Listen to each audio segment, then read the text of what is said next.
Welcome to Yoga with TT. We are here to discuss the throat chakra this week, or this video. It's been a while since I've been on.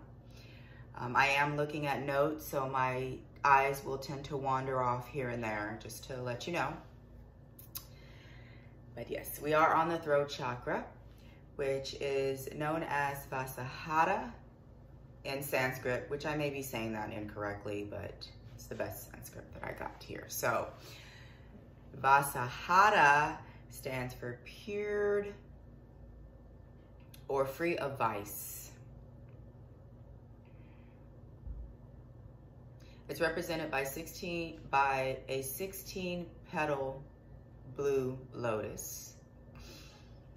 Let's see here. The blue represents calm, soothing, and it also allows you to awaken to the vastness of space itself. The petals hold the vowels symbolizing the sounds of creation. It is represented by the element ether, which is space. It is located at the pit of your throat. It also extends out towards the shoulders, the neck, the mouth, ears, and the head. It reacts with the thyroid and the parathyroid glands. The thyroid gland helps to regulate many body functions by giving hormones in the bloodstream, and then the parathyroid helps to regulate calcium levels. Subtly, it allows you to communicate your inner truths and inner emotions. It is activated at the ages of 29 and 35. These are the times when you start to fear your future, or you start to acknowledge the future, how that's going to play out for you. You start to plan and notice and become aware of the later years in your path.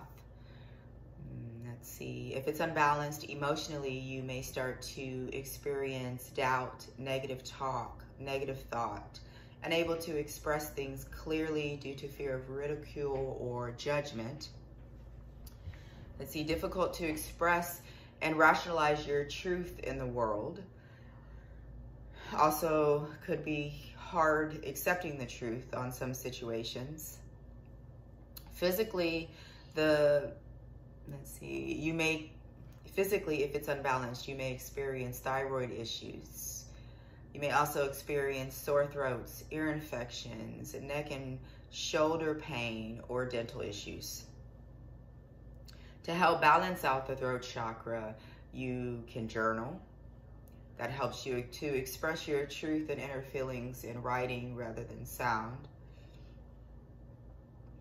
Singing, you can gargle warm salt water. Stop judging yourself. When you stop judging yourself, you'll start to notice a decrease in judging others. So stop judging yourself and stop judging others, or decrease that judgment. Let's see. Deep breathing. There's something called an Ujjayi breath, which is a victorious breath, and it heats you from the inside out.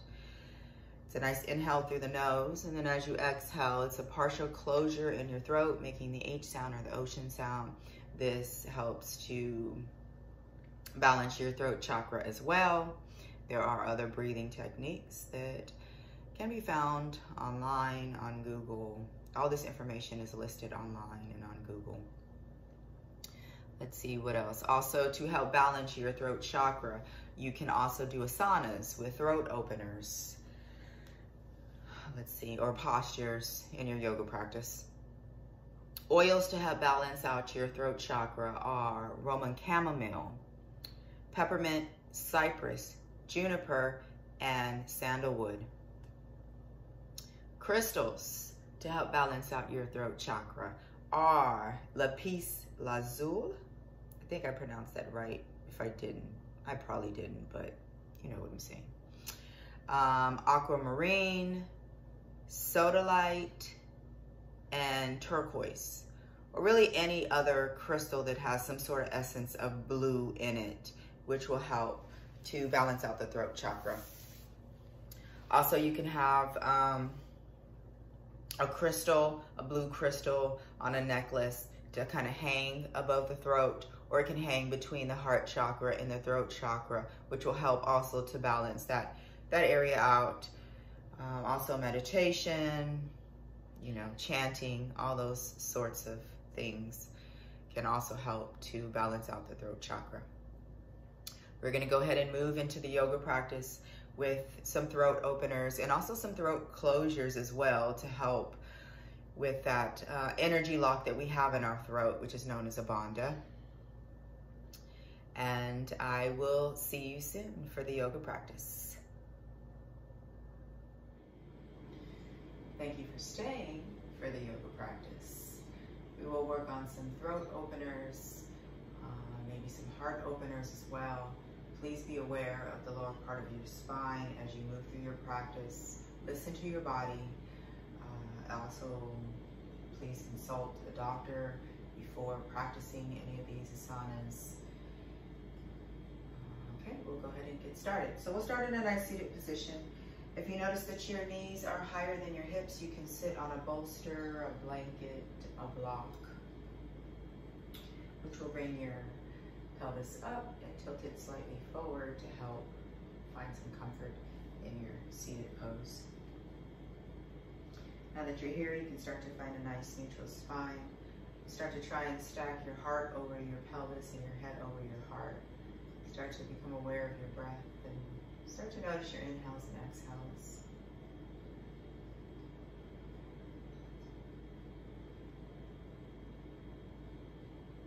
Once you become aware of your inhales and exhales, start to deepen your breath. Start to draw the inhales through the nose, extending to the count of 4, and start to extend the exhales to the count of 5 as they exit out of the nose.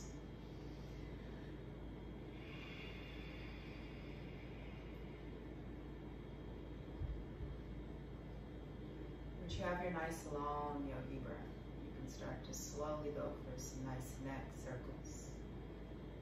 You can start nice and slow. We're going to take 3 towards one direction.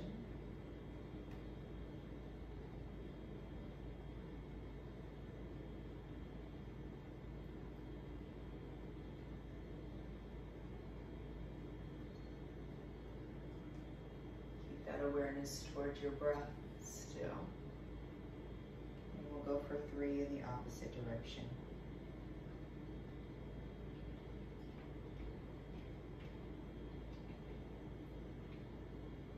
Try not to compress so much in the back of the neck. So you want length on both sides. Once you finish your 6 circles, you can start to roll through seated cow-cats. So you'll start to slowly tilt your belly forward as you arch in the spine. Draw your chest open. Take your gaze up. And then as you exhale, your chin will come towards your chest. You'll start to round in the spine as you draw the shoulder blades apart. And gently round. Inhale to your cow. Exhale, cat. 3 more with your breath.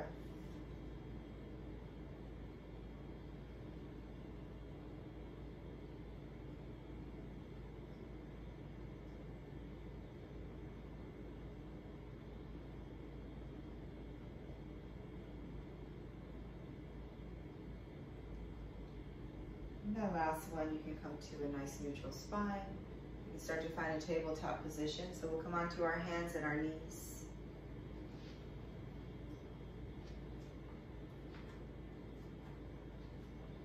You want to try to find alignment through the body. So you want to try to draw your knees under your inner hips, which are here. And then you want to draw your wrist underneath your shoulders. You want nice wide fingers, and you want to extend some of the weight into the ball of the hands and the fingertips, not just into the palms.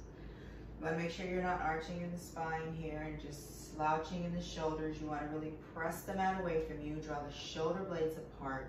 Draw the core in and press the tops of the feet into the mat. Once you have your nice, steady foundation for your tabletop, you can start to inhale into a cow pose again. And exhale, cat. Move with your breath and try to start each movement with the pelvis and end with the head. Think of that throat chakra as you open in your cow pose.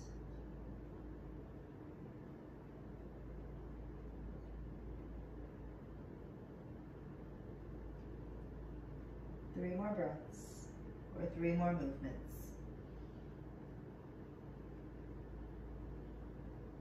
3,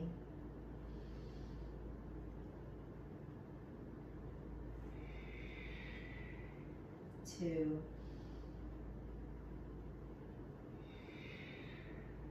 1. Inhale to neutral spine. Start to come into a nice child's pose. So I'm going to bring my knees together because we are going to go through some back bends. So I want to bring some stretching into my spine. You can take your knees mat width apart, which will stretch more into the hips, if that's what your body's requesting.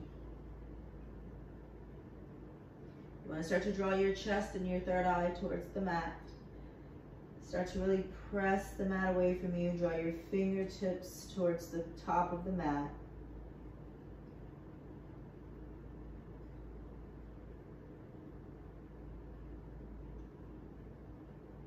Two more breaths.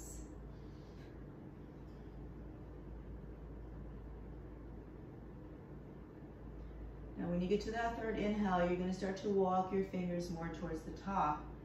You're going to start to lift in the hips. I'm going to walk my knees a bit back because I don't have enough room at the top of my mat. But we're going into a puppy pose, or we're moving into a puppy pose. So it's like a child's pose, except our hips are up. This is a nice shoulder stretch. You can draw your third eye towards the mat if you'd like. As you draw your chest down, your shoulders should start to externally rotate out. Your shoulder blades should draw apart. You still want those nice wide fingers.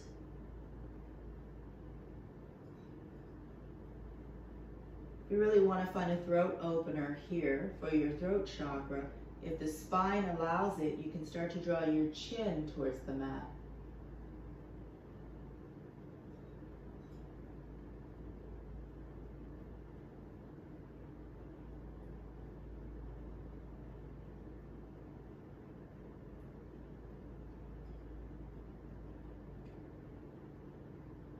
Two more breaths.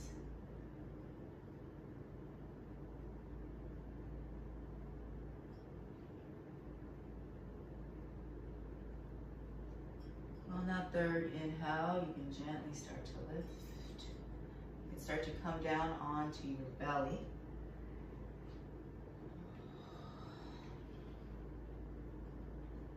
I don't know if my body was ready for this practice today, but I feel like I need it. We're going to go into a bow pose. So once you start to come onto your belly, you can start to bend in the knees. You can start to hold on to the, oh, my quadriceps are sore from my class yesterday. You can hold on to your ankles if that's accessible. You can just energetically reach, or you can keep the feet down. You can keep the hands down, and you can lift as such. So this is a variation, which is, I believe it's called locust. Or you can go into your bow pose. Whichever pose that you choose, make sure that you're drawing your glutes towards your heels to find some length in the lower part of your spine. Once you have your foundation for the pose, you still want to draw that energy toward that throat chakra, but you don't want to compress the back of the neck. So you'll start to inhale as you lift. Try not to allow the legs to spread too much out. Start to open the throat. Space in the lumbar and the cervical part of the spine for 2 more breaths.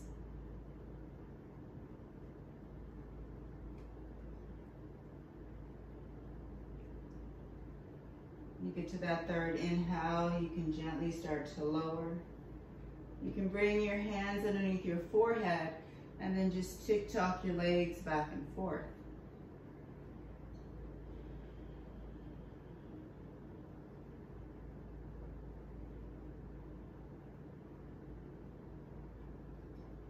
The next pose that we'll do is camel pose.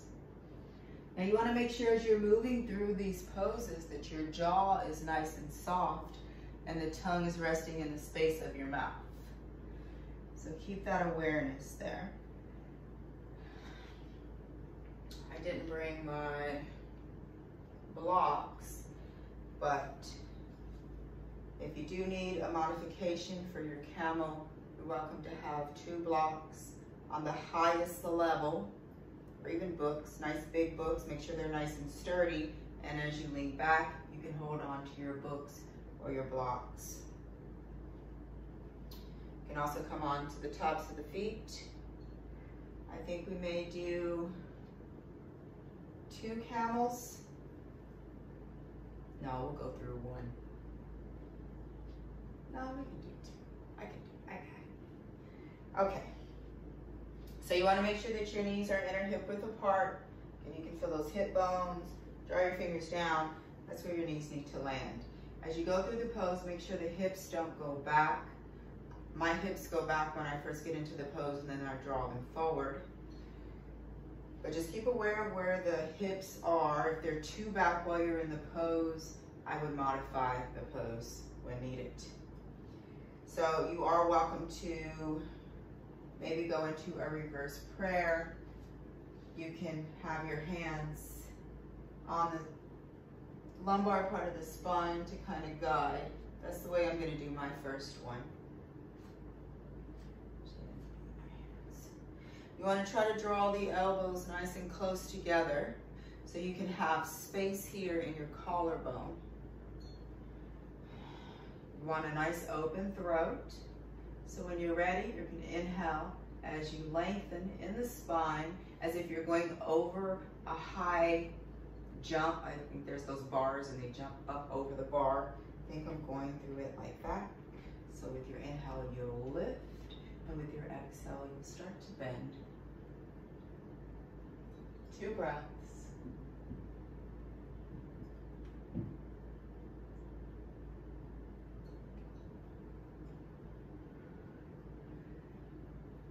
Gently start to inhale up. Clasp the hands in front of you. Start to draw the palms away from you as you gently round into the spine. Gently inhale back up. Find the position for your hands in your second camel. I'm going to go for the full expression. That first one was a bit hard for me, so we'll see how this one goes. Remember to always listen to your body. The body was like, that modification is just fine where it was. Do what it says. I may have to come out of this pose. We'll see. We're going to take 2 breaths when we get there. So inhale, lift. Exhale, start to come into your pose. 2 breaths, open throat.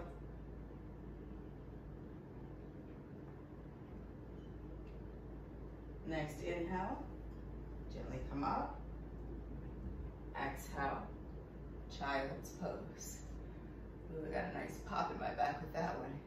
That actually felt pretty good. Ooh.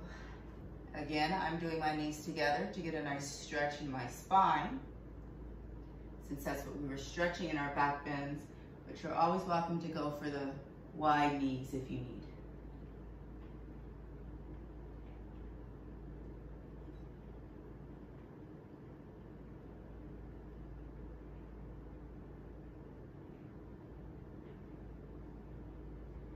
Your next inhale will start to come up. We're going to start to go through a plow sequence. So this is going to be a closure of the throat chakra. Or not necessarily a closure, but I mean, there's an energy lock that we have there called a bandha. So we can kind of lock our energy there, store it, and then kind of consume it where we want it to go. So rather than bringing all our thoughts into all the negative thought and thinking, we can kind of consume that energy, change it to what we want it to be, and manifest something different for ourselves. So, again, as we go through this sequence, you want to think about that area. Maybe think about the color blue. Okay, so we're going to start to slowly make it down onto our spines.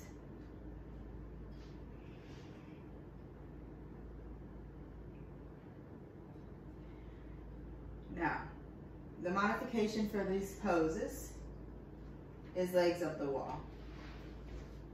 So, you can bring your glutes towards the wall, and you can relax here.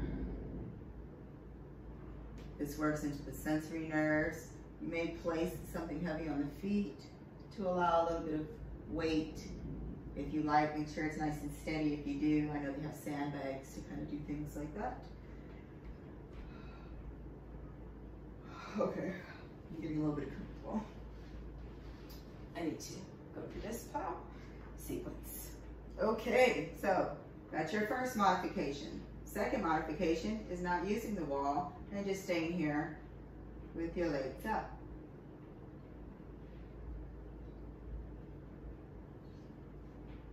Next step, if you want to move into a shoulder stance. Now, as you move through these positions, make sure that you're not turning your neck side to side. Gaze is up. You want space in the collarbone. When you're ready, if you're going to move into your shoulder stance, you can start to place your hands down. Gently bring the shoulders underneath the heart, the shoulder blades underneath the heart center, and then gently lift. And the hips, start to draw the ankles over the hips. Shoulder stance. Make sure the elbows are not too far away from each other. Once you have this position, you can stay here for 2 breaths. You can move down into a plow pose, where you're gently drawing the tops of your feet towards the mat. If you like, you can clasp your hands behind you.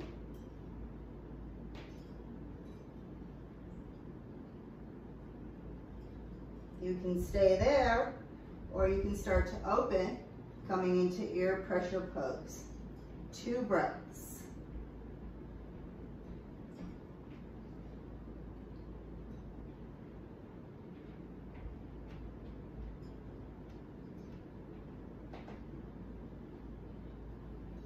But my panties aren't showing. Now you can stay there. You can start to transition out of it, or you can start to come into a nice lotus.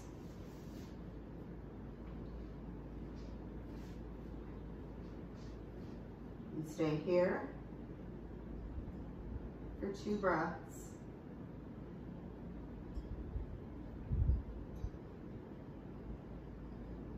Gently start to draw the legs toward you. Gently start to roll down. I'm going to move into a fish pose. So I'm going to gently release my legs. Move so I'll have room on my mat. Oh, the cardinal's out there watching me. I'm going to place my palms under my glutes. I'm going to gently start to move down to my forearms. These throat openers and closures. I'm starting to burp it up. You want to start to point your toes as you squeeze your legs together. Start to gently open in the chest. Start to open in the throat. Draw the crown of your head towards the mat. Or energetically draw it down. You're welcome to go into the full expression if that's in your practice. 2 breaths.